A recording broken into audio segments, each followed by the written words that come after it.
خوش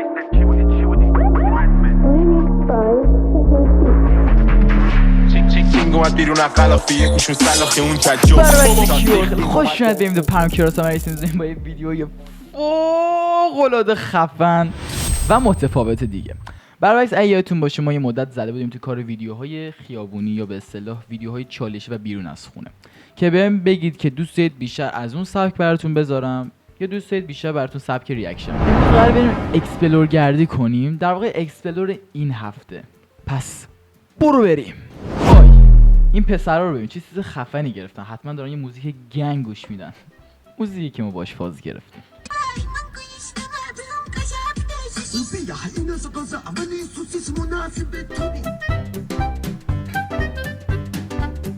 الان منظورتون اینه که این آهنگ گنگ نیست؟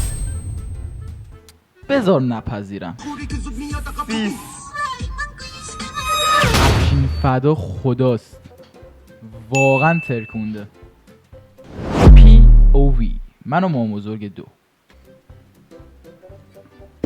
حالا مامان بزرگ چرا لایو گذاشتی؟ لایو گذاشته، مامان بزرگ لایو گذاشته. عجیبه. زیبا کی تو دهنه باش جان چی شد؟ زیبا کی تو دهنه زیبا چه گوی خوردی؟ این خانمه داره همچین حرفی بزنه به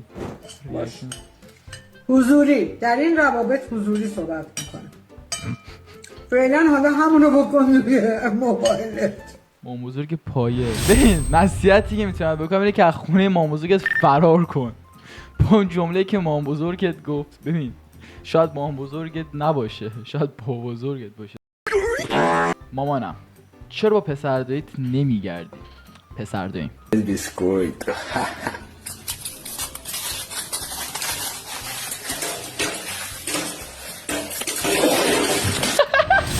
مجبوری مگه؟ آقا یه چیزی میگم آروم بخندین. آقا یه چیزی میگم آروم بخندید. چادر ملو. خوبه گفتم آروم بخندین دیگه.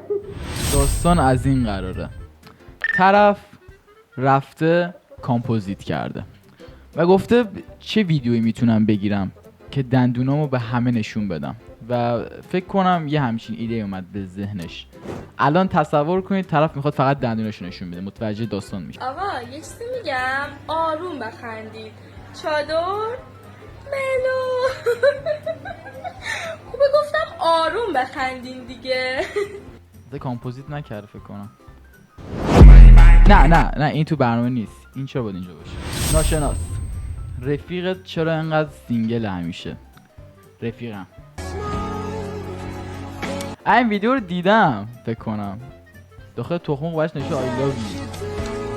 I love you. Cute.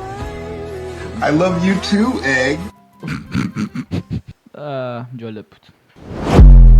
براشون تزریق لب انجام دادیم، نتیجه بسیار نچرال نچرال. دکتر تو خودت نمیتونی جلو خندتو بگیری. حجم لبش از حجم لب من با سیبیل گنده داره. و خودش راضی بوده. خودش من فکر نکنم خوش راضی بوده. مثلا میتونه اینو بذاره داخل رضایت مشتری. گوش درد. او خودش نمیتونه جلو خندش بگیره و این میشه. خب بس برو ویدیو. ما قبقب ندارید بلکه حالت بدنیتون درست نیست. فقط باید 2 تا کار انجام بدید. شونه هاتون رو ببرید بالا، عقب و پایین و چونه هاتون رو بیارید جلو و یک کم پایین و تفاوت رو احساس کنید. چیکار گفت؟ بذار منم بکنم، یه دقیقه صبر کن. شونه هاتون رو ببرید بالا، عقب و پایین و چونه هاتون رو بیارید جلو و یک کم پایین و تفاوت رو احساس کنید. من 13 ساله وقتی تازه گوشی اندروید خریدم و برنامه تاریخ و علت مرگ رو دانلود کردم. حاجی مدت ترند بود و ببین. سینا بله. میخوای بدونی کی میمیری؟ کی میمیری؟ چجوری؟ من یه برنامه نصب کردم داخل گوشی هم به تاریخ دقیق مرگتو میگه، بهت میگه چجوری میمیری. اینا ملکی نه ها. والله همه بچه‌ها زدن درست در اومد. چجوری باید بفهمی؟ چیکار باید بکنی؟ چند سوال ازت میکنه، سوالو جواب بدی، بهت میگه چجوری میمیری. شما اعتقاد داشتین انصافا به این چیزا؟ همه جواب بده الان. سوال آخری جواب ندادی. خب چیکار کنم؟ تایید. 39 سالگی بر اثر خفگی 39 سالگی الکی اینا کی اینا رو گفت؟ من نمیخوام 39 سالگی ببینم کی من خفه میگه. واکنش لباسا. عزیزا میخوای بدونی دقیقاً کی میمیری؟ مگه میشه؟ من یه برنامه دارم دقیق بهت میگه کی میمیری چجوری میمیری. افشین اینا علکی همه. نه بابا علکی چیزی واسه همه بچه‌ها تست کردیم همه رو درست گفت. والله. تازه مرد؟ نه ولی فکر کنم بمیرن. ولی فکر کنم بمیرن. تایید آخرشو بزن. عزیزا بعد تاییده. آه چی نمیشه افشین تو بهش چی نمیشه باید بخون. 29 سالگی در اثر غرق شدن. عزیزا غرق شدن؟ شاید با هم دیگه میرن شنا، اون غرق میشون خفه میشن.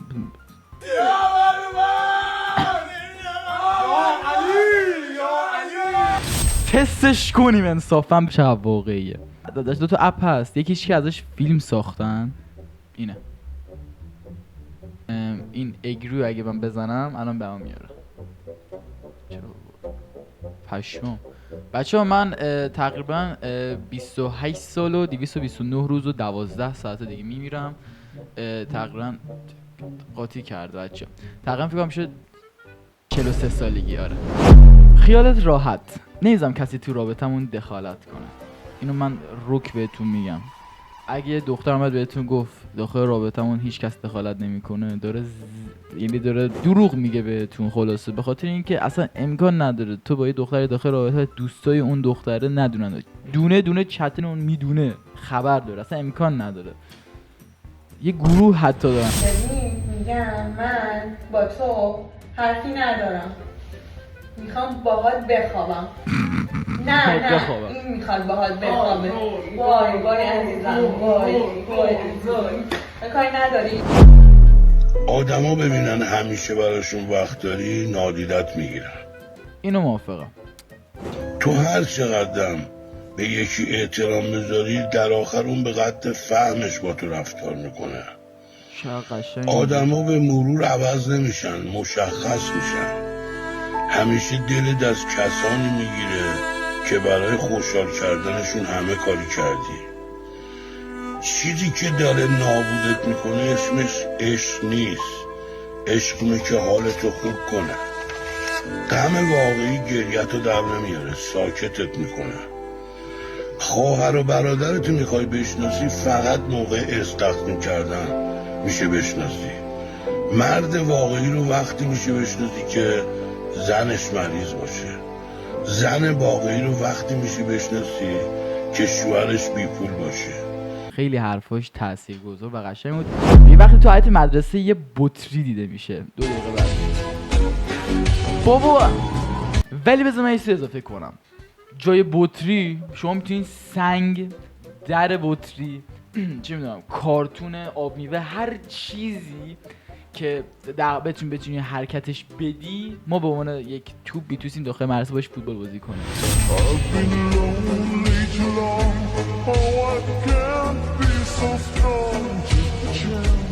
چند مسی خوشگل بود اینجا. برعکس مرسی که ویدیو تا تماشا کردین، که کلی لذت برده باشین و خنده باشین. داخل کامنت بهم بگید که بیشتر این سبک ویدیوها رو دوست دارین یا سبک ویدیوهای خیابونی. عشق من، عاشقتونم.